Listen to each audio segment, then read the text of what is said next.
बहुत समय पहले की बात है। एक छोटे से गांव में एक व्यक्ति रहता था जिसका नाम रामदीन था। रामदीन गरीब था, लेकिन ईमानदारी और परिश्रम में उसका कोई मुकाबला नहीं था।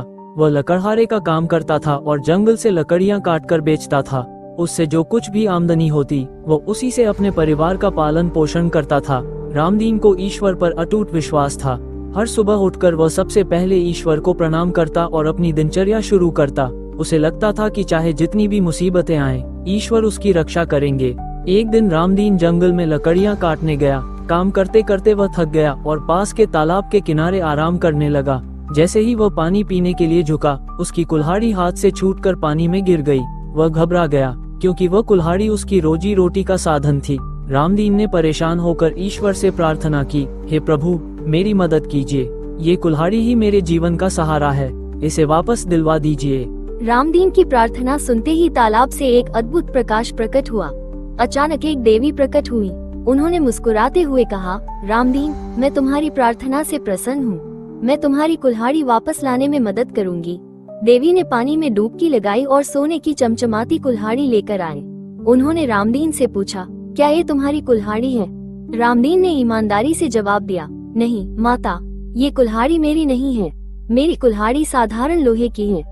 देवी ने फिर से पानी में डुबकी लगाई और इस बार चांदी की कुल्हाड़ी लेकर आए। उन्होंने फिर पूछा, क्या ये तुम्हारी कुल्हाड़ी है? रामदीन ने फिर कहा, नहीं माता, ये भी मेरी कुल्हाड़ी नहीं है।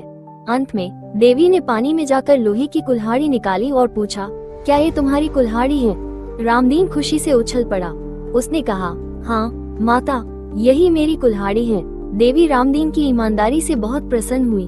उन्होंने कहा, तुम्हारी सच्चाई और ईमानदारी के लिए मैं तुम्हें ये सोने और चांदी की कुल्हाड़ी भी इनाम में देती हूँ। रामदीन के इस अनुभव की कहानी गांव में फैल गई।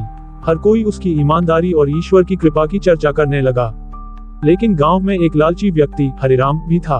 उसने सोचा, अगर रामदीन को उसकी ईमानदारी के कारण सोने और चांदी की कुल्हाड़ी मिली तो मैं भी वही तरकीब अपनाऊंगा। हरिराम ने अपनी कुल्हाड़ी जानबूझकर तालाब में फेंक दी और ईश्वर से प्रार्थना करने लगा। कुछ समय बाद वही देवी प्रकट हुई। उन्होंने हरिराम से पूछा, तुम क्या चाहते हो? हरिराम ने कहा, माता, मेरी कुल्हाड़ी पानी में गिर गई है, कृपया मेरी मदद कीजिए। देवी ने पानी में डुबकी लगाई और सोने की कुल्हाड़ी निकाली। उन्होंने पूछा, क्या ये तुम्हारी कुल्हाड़ी है? हरिराम ने झूठ बोलते हुए कहा, हाँ माता, यही मेरी कुल्हाड़ी है। देवी उसकी बात सुनकर मुस्कुराई और बोली, तुम लालची और झूठे हो, इसलिए तुम्हें न अपनी कुल्हाड़ी मिलेगी और न ही यह सोने की कुल्हाड़ी। ये कहकर देवी ने सोने की कुल्हाड़ी पानी में वापस फेंक दी और अंतर्ध्यान हो गई। हरिराम ने अपनी लालच और झूठ का परिणाम भुगता। उसने न केवल अपनी कुल्हाड़ी खो दी, बल्कि ईश्वर का आशीर्वाद भी। दूसरी ओर रामदीन अपने सच्चे और ईमानदार स्वभाव के कारण गांव में सम्मानित हुआ। इस घटना ने पूरे गांव को ये सिखाया कि ईमानदारी और सच्चाई ही वह मार्ग है जो ईश्वर की कृपा प्राप्त करने का आधार बनता है। ईश्वर की लीला अपरिमित है। वे हर किसी को उसकी नियत और कर्मों के आधार पर फल देते हैं। सच्चाई, ईमानदारी और मेहनत ही वह गुण है जो हमें उनके आशीर्वाद का पात्र बनाते हैं। रामदीन की कहानी इस बात का प्रमाण है कि ईश्वर हमेशा उनके साथ रहते हैं जो सच्चे हृदय से उनकी शरण में आते हैं। कहानी पसंद आए तो लाइक और कमेंट करके चैनल को सब्सक्राइब कर लीजिए। हम ऐसे ही रोचक कहानियाँ आपके लिए लाते रहेंगे। धन्यवाद।